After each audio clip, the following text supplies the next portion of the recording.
Hello दोस्तों, अगर आपका भी सपना है रेलवे ड्राइवर यानी असिस्टेंट लोको पायलट बनने का, तो डेली सर्चेज ला रहा है रोज रात 9 बजे ट्रेड इलेक्ट्रीशियन के थ्योरी प्लस क्वेश्चन का डिस्कशन, जो प्लेटफॉर्म के बुक से करवाया जाएगा। जो DFCCIL, ALP, DRDO, ISRO, metro या विद्युत विभाग या जितने भी एग्ज़ाम्स होते हैं जिनमें ट्रेड से संबंधित प्रश्न पूछे जाते हैं, उनका डिस्कशन करने वाले हैं। और इसके साथ आपको इसका PDF जो है हमारे टेलीग्राम चैनल पर मिल जाएगी, जिसका लिंक वीडियो के डिस्क्रिप्शन में दिया हुआ है। तो चलिए चलते हैं एजुकेशन की दुनिया में। दोस्तों, हम लोगों ने पिछली वीडियो में 43 तक के ऑब्जेक्टिव क्वेश्चन को देख लिए थे। इलेक्ट्रिक जनरेशन टॉपिक है, ट्रांसमिशन एंड डिस्ट्रीब्यूशन में। अब हम लोग को 44 से देखनी है। देखिए कब तक ये मतलब कितने तक आज की वीडियो में हम लोग कर पाते हैं।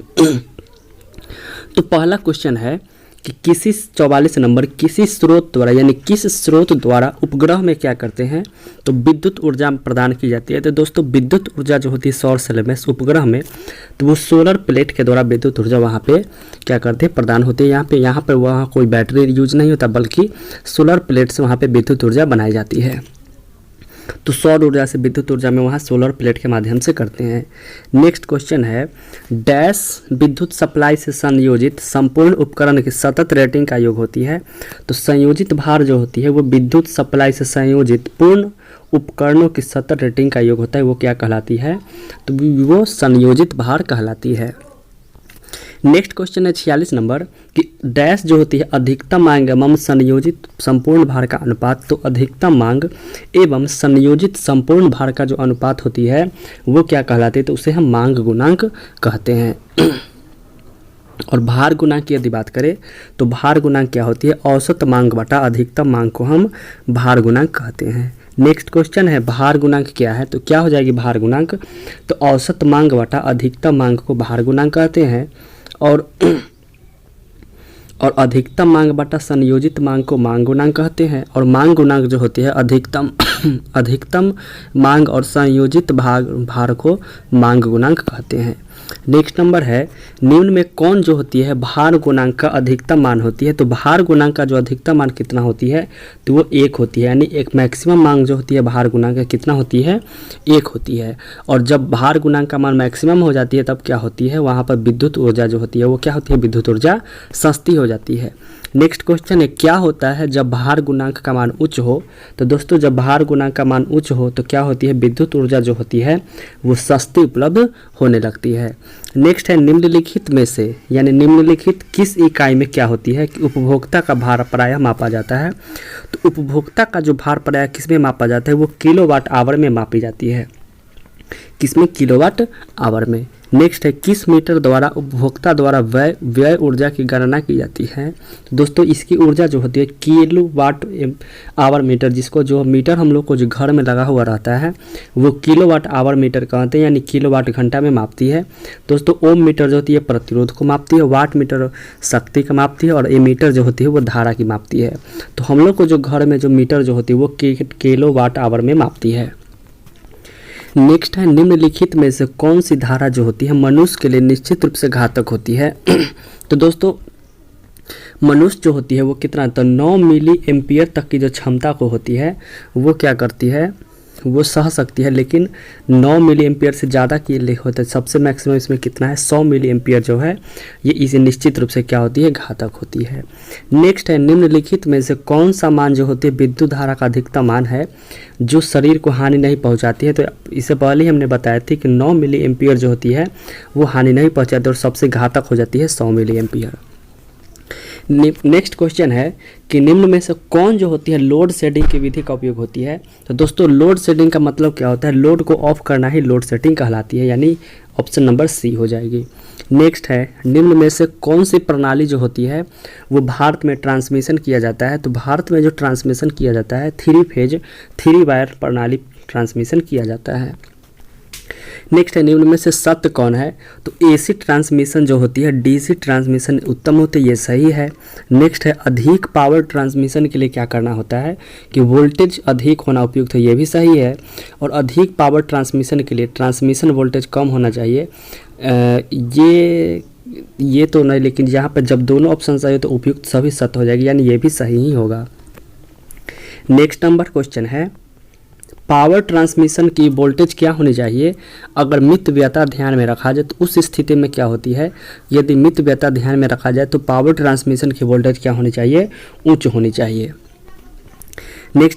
नेक्स्ट नंबर है, कंडक्टर का साइज क्या होगा यदि वोल्टेज का मान n गुना बढ़ती है। तो दोस्तों हमने पढ़े थे हम लोगों ने कि जब n गुना बढ़ा दी जाती है तो कंडक्टर का साइज होती है 1/n² गुनी कम हो जाती है। तो ऑप्शन नंबर डी हो जाएगी, 1/n² गुनी कम हो जाएगी।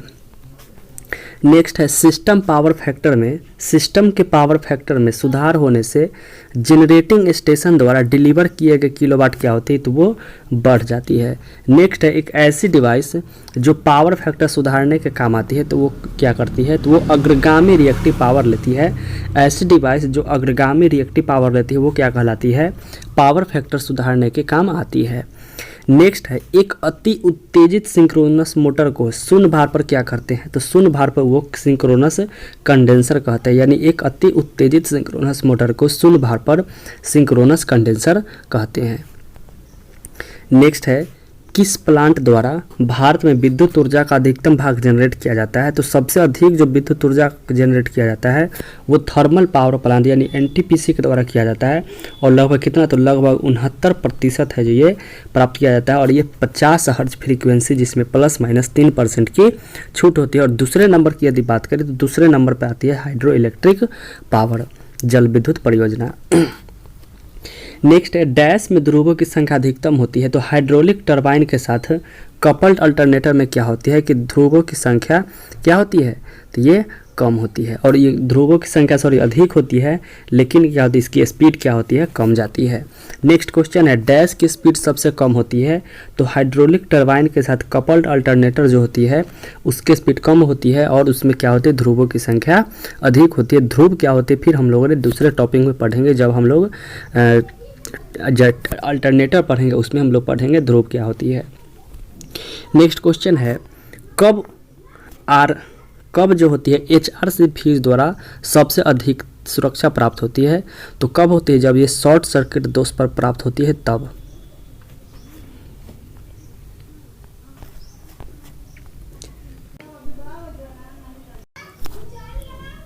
नेक्स्ट है, ग्राउंड वायर का उपयोग होती है, तो ग्राउंड वायर का उपयोग कहाँ होती है, तो सर्किट के कंडक्टर अथवा अन्य युक्तियों को अर्थ प्लेट से कनेक्ट करने के लिए इसका प्रयोग करते हैं, ग्राउंड वायर का उपयोग करते हैं। नेक्स्ट क्वेश्चन है,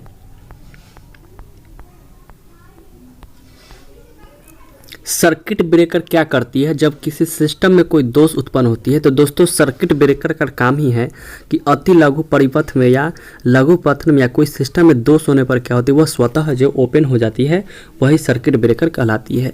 नेक्स्ट है, किसके द्वारा अर्थ कंडक्टर का साइज निर्धारित होता है, तो साइज जो निर्धारित होता है वो सर्विस लाइन की एम्पियर क्षमता के कारण क्या होती है कि कंडक्टर का साइज निर्धारित होता है। नेक्स्ट है, कहाँ पर ग्राउंडिंग की जाती है, तो ग्राउंडिंग जो होती है वो हमेशा कहाँ की जाती है, तो सप्लाई सिरे पर ग्राउंडिंग होनी चाहिए। नेक्स्ट है, आर्क प्रतिरोध क्या होगा यदि सर्किट ब्रेकर में आर्क की लंबाई बढ़ती है, तो आर्क की लंबाई बढ़ने पर सर्किट ब्रेकर में क्या होती है, आर्क प्रतिरोध बढ़ जाती है। नेक्स्ट है, कौन सा सर्किट ब्रेकर सामान्यतः रेलवे में प्रयोग किया जाता है, तो रेलवे में ABCB यानी एयर ब्लास्ट सर्किट ब्रेकर का प्रयोग की जाती है, यानी ऑप्शन नंबर ए हो जाएगी, bio break circuit breaker.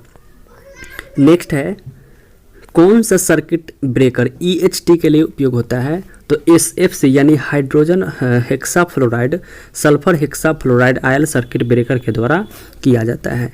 Next है, रिले का कार्य क्या होती है, तो रिले का कार्य होती है दोष ढूंढना। नेक्स्ट है, कौन सा रिले विद्युत पावर सिस्टम में अधिकतर प्रयोग होती है, तो दोस्तों अधिकतर जो प्रयोग होती है वो इलेक्ट्रोमैग्नेटिक रिले जो होती है विद्युत सिस्टम में अधिकतर उपयोग होती है और रिले का मेन कार्य होता है दोष को ढूंढना।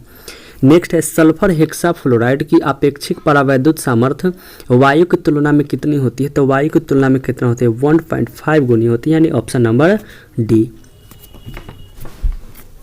नेक्स्ट है, निम्न में से किस पर इंसुलेटिंग मटेरियल की विद्युत ब्रेकडाउन सामर्थ्य निर्भर करती है, तो वो ताप दाब आर्द्रता पर करती है, परावैद्युत पदार्थ में अशुद्धि पर करती है और अप्लाइड वोल्टेज की प्रकृति सभी पर करती है। नेक्स्ट है संचरण लाइन का प्रभावी एसी प्रतिरोध डीसी प्रतिरोध की तुलना में क्या होती है? तो एसी प्रतिरोध जो होती है डीसी प्रतिरोध की तुलना में अधिक होती है। नेक्स्ट है क्या कारण है कि एसी संचरण लाइन की एसी एवं डीसी प्रतिरोध समान नहीं होती है? तो वो स्किन इफेक्ट के कारण समान नहीं होती है, यानी स्किन इफेक्ट जो होती है वो हमेशा एसी में होती है। और स्किन इफेक्ट क्या होती है कि मान लीजिए यदि कंडक्टर है तो इसको क्या होती है, धारा जो होती है वो यहाँ बीच से न होकर के सतह के चारों ओर आरी आरी प्रवाहित होती है, इसी को क्या कहते हैं, स्किन इफेक्ट कहते हैं, और ये हमेशा एसी में ही होती है। नेक्स्ट है त्वचिक प्रभाव यानी स्किन इफेक्ट के कारण एसी संचरण लाइन में धारा की प्रवृत्ति क्या होती है? तो चालक की सतह में प्रवाहित होने लगती है। नेक्स्ट है प्रत्येक डिस्क जो सस्पेंशन टाइप इंसुलेटर में लगे होते हैं तो वो क्या होते हैं, देखिए इंसुलेटर सस्पेंशन टाइप इंसुलेटर जो होती है कभी इस तरह की होती है, और ये प्रत्येक इंसुलेटर में क्या होती है कि वोल्टेज वितरण असमान होती है, यानी ऑप्शन नंबर क्या हो जाएगी, सी। नेक्स्ट है निम्न में से कौन कोरोना कहलाती है? तो कोरोना क्या होती है? तो चालक में अत्यधिक धारा प्रवाह के कारण चालक का गर्म होकर चमकना, और वो बैगनी रंग की धुआं निकलती है, और क्या होती है उसके बाद हिसिंग ध्वनि सुनाई पड़ती है। उसके बाद क्या होती है, उसके चारों तरफ क्या होती है, ओजोन O3 गैस पैदा हो जाती है। तो चालक के चारों ओर क्या होती है कि वायु के आयनीकरण के कारण ओजोन गैस का परत बनना, ये सभी हो जाएगी कोरोना कहलाती है। किस कारण से संचरण लाइन में कोरोना उत्पन्न होती है? तो चालक का व्यास तथा इनके मध्य की दूरी में होती है। नेक्स्ट है किस कारण से संचरण लाइन में सैग यानी झोल आता है? तो झोल जो आती है ये दो खंभों की मध्य की दूरी, चालक में तनाव और चालक की प्रति यूनिट लंबाई पर, यह सभी पर निर्भर करती है। नेक्स्ट है कोरोना हानि से संचरण लाइन की दक्षता पर क्या प्रभाव पड़ती है? तो इसकी दक्षता जो होती है वो काफ़ी कम जाती है, यानी कोरोना हानि संचरण की लाइन पर क्या होती है, दक्षता कम हो जाती है। अधिकतम संचरण वोल्टता भारत में कितनी होती है? तो 400 किलोवाट वोल्ट होती है। अधिकतम संचरण वोल्टता कितनी भारत में होती है? नेक्स्ट है स्किन इफेक्ट क्या होती है? तो चालक पदार्थ की प्रतिरोधकता बढ़ने पर क्या होती है, वो कम जाती है स्किन इफेक्ट। नेक्स्ट है निम्न में से कौन कोरोना का प्रभाव है? तो ऊर्जा हानि को क्या करती है, वो बढ़ाती है।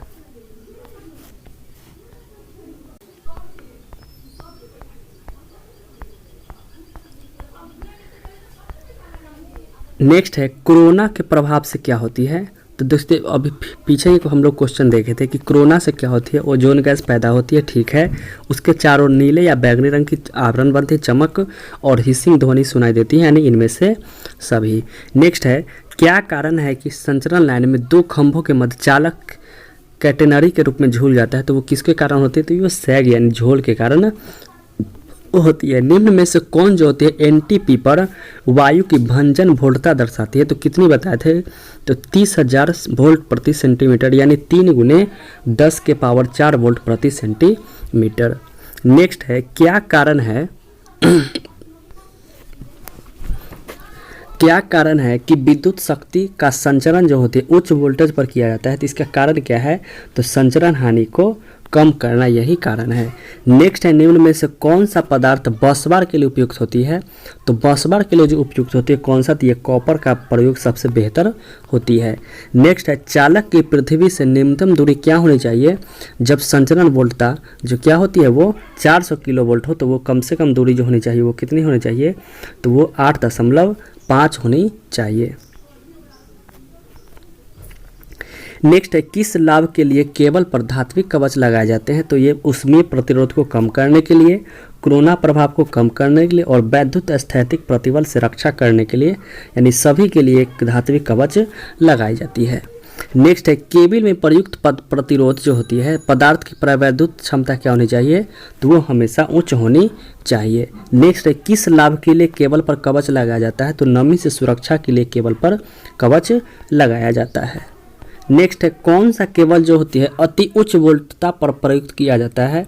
तो अति उच्च वोल्टता पर क्या होती है? गैस दाब केबल और तेल पूरित केबल दोनों प्रयोग किया जाता है।